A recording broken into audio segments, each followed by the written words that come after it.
کل مجھے ایک بھائی نے ایک پوسٹ بھیجی جس پہ لکھا ہوا تھا کہ جس کمرے میں ماں ہوتی ہے اس کمرے میں سب سے زیادہ رش ہوتا ہے. یعنی کہ مطلب جس کمرے میں ماں بیٹھی ہوئی ہو سب سے زیادہ اسی کمرے میں رش ہوتا ہے، بچے اسی کمرے میں ہوتے ہیں.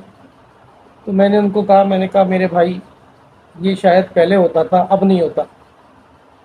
جب سے یہ موبائل کی لعنت آئی ہے نا، جب سے گھر گھر میں بچے بچے کے پاس موبائل آیا ہے، اب ایسا نہیں ہوتا. اب تو یہ ہوتا ہے کہ جس کمرے میں ماں ہوتی ہے نا وہ کمرہ خالی ہوتا ہے. بچوں کے پاس، اولاد کے پاس ماں باپ کے لیے اب ٹائم ہی نہیں ہے. کیونکہ موبائل سے فرصت ملتی نہیں ہے. موبائل میں سوشل میڈیا پہ الٹی سیدھی گیم اور الٹی سیدھی ویڈیوز دیکھنے سے فرصت نہیں ملتی ہے. تو اب ماں باپ کے پاس بیٹھنے کا تو اب لوگوں کے پاس ٹائم ہی نہیں ہے. وہ دور ہی کچھ اور ہوتا تھا کہ لوگ اپنے ماں باپ کے پاس بیٹھتے تھے، ماں باپ سے چیزیں سیکھتے تھے. دادی جو ہے وہ اپنے پوتوں کو کہانیاں سنایا کرتی تھی، نانی کہانیاں سنایا کرتی تھی.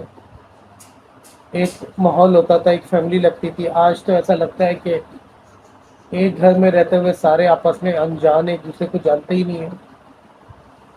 اور ماں باپ کی تو قدر و قیمت اب اولاد کی نظروں میں ہے ہی کوئی نہیں. ماں الگ کمرے میں بیٹھی ہوگی، اولاد اپنے الگ کمرے میں بیٹھی اپنے موبائل میں لگی ہوئی ہوگی، فالتو گیم دیکھ رہی ہوگی، مگر ماں باپ سے بات کرنے کی فرصت ہی نہیں ہے. اور حال یہ ہے کہ اگر تھوڑی بہت بات کر بھی لیتے ہیں، اگر ماں کوئی سوال ایک سے دوسری دفعہ پوچھ لے یا باپ سوال ایک سے دوسری دفعہ پوچھ لے تو ہم تو چڑ جاتے ہیں اور غصہ آ جاتا ہے اور کہتے ہیں آپ کو تو پتہ ہی کچھ نہیں ہے. امی آپ کو کیا پتا آج کی ٹیکنالوجی کے بارے میں؟ آپ نہ بولیں، آپ کو نہیں پتا، آپ کو سمجھ میں نہیں آئے گا. اس طرح کے جملے اکثر ہم اپنے ماں باپ کو بول دیتے ہیں. وہ ماں باپ جنہوں نے اولاد کو چلنا سکھا دیا، جنہوں نے اولاد کو بولنا سکھا دیا، جنہوں نے اولاد کی تربیت کی، انہیں حلال حرام کی تمیز سکھائی، پاکی ناپاکی کی تمیز سکھائی، آج ہم ان کو کہتے ہیں آپ کو پتہ ہی کچھ نہیں ہے، آپ کو آتا ہی کچھ نہیں ہے. لیکن میں بذات خود ایک بات کہتا ہوں مجھے کہ اگر آپ کے ماں باپ دنیاوی لحاظ سے جاہل بھی ہو نا، پڑھے لکھے نہ بھی ہوں، تب بھی وہ اپنی اولاد کے لیے کسی یونیورسٹی سے کم نہیں ہوتے. اولاد کو اپنے پیروں پر چلانا، اولاد کو بولنا سکھانا، یہ کوئی معمولی کام نہیں ہے. یہ ماں باپ کے سوا کوئی نہیں کر سکتا. کہتے ہیں نا کہ اپنا بچہ روتا ہے تو دل میں درد ہوتا ہے، دوسرے کا بچہ روتا ہے تو سر میں درد ہوتا ہے. لیکن جب اپنا بچہ ہوتا ہے نا تو دل میں درد ہوتا ہے. لیکن آج افسوس ہے کہ ہمیں اپنے ماں باپ کے لیے ٹائم نہیں ہے، ماں کے لیے ٹائم نہیں ہے. کتنی آرام سے ہم کہہ دیتے ہیں آپ کو پتہ ہی کچھ نہیں ہے، آپ کو آتا کچھ نہیں ہے. ارے یار، انہوں نے آپ کو چلنا سکھا دیا، بولنا سکھا دیا، آپ کو جو نا معاشرے میں اٹھنے بیٹھنے کی قابل سکھا دیا، قابل بنا دیا. پھر بھی آپ کہتے ہیں کہ آپ کو آتا کچھ نہیں ہے، آپ کو پتہ کچھ نہیں ہے.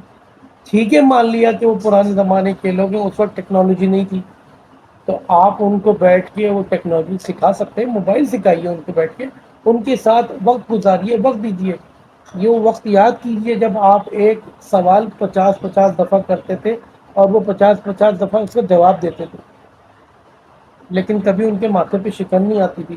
آج ہمارے ماں باپ ہم سے ایک سے دوسرا سوال کر لیں تو ہم چڑ جاتے ہیں اور کہتے ہیں کہ یار کیا ہے بھائی، امی آپ کو بتا تو دیا، آپ کو کہہ تو دیا. آپ سوچیے اپنی زندگی کے بارے میں کہ جب آپ کچھ نہیں تھے، آپ کو چلنا نہیں آتا تھا، آپ کو پینا نہیں آتا تھا، یہاں تک کہ آپ کھانے کے محتاج تھے، آپ بولنے کے محتاج تھے. جب آپ کے پیٹ میں درد ہوتا تھا نا، دنیا کی کوئی ہستی نہیں سمجھتی تھی، اپنی ماں سمجھ جاتی تھی کہ میرے بیٹے کے پیٹ میں درد ہے. میرے بھائی، جب آپ کو بھوک لگتی تھی نا، دنیا کی کوئی ہستی نہیں سمجھتی ہے کہ میرے بچے کو بھوک لگی ہے. ماں کا دل ایسا ہوتا ہے، ماں سمجھ جاتی ہے میرے بچے کو بھوک لگی ہے. آج ہم اپنے ماں باپ کو سمجھتے کچھ نہیں ہے. کتنی نادانی ہمارے لیے، ہم اپنی دنیا کو، اپنی آخرت کو خراب کر رہے ہیں اپنے ماں باپ کو کچھ نہ سمجھ کے. بھائی، میں نے دیکھا ہے جن لوگوں نے اپنی ماں باپ کی خدمت کی ہے نا، آپ یقین کریں دنیا ان کو سر پہ بٹھاتی ہے. دنیا کا بادشاہ بن جاتا ہے وہ جو ماں باپ کی قدر کرتا ہے. اور جو ماں باپ کی ناقدری کرتا ہے، تو ہم نے تاریخیں دیکھی ہیں، اللہ تعالیٰ نے بادشاہوں کو جو ہے وہ زمین پہ لا کے پھینک دیا ہے ماں باپ کی ناقدری کرنے پہ. ماں باپ کی قدر کریں بھائی. آج ماں باپ زندہ ہیں، قدر کریں. میرے ماں باپ نہیں ہے، میری ماں نہیں ہے، میرے باپ نہیں ہے، آج مجھے اس کی قدر محسوس ہوتی ہے۔ اپنے ماں باپ کی قدر کریں، اپنے ماں باپ کو سمجھیں، ان کے ساتھ بیٹھیں، وقت گزاریں۔ یہ وقت گزر جائے گا، اور جب چلے جائیں گے نا تب ماں باپ یاد آتے ہیں کہ یار میں نے اپنے ماں باپ کو وقت نہیں دیا، ٹائم نہیں دیا۔ اللہ تعالیٰ مجھے آپ کو عمل کرنے والا بنا، اپنے ماں باپ کی قدر کرنے والا بنا۔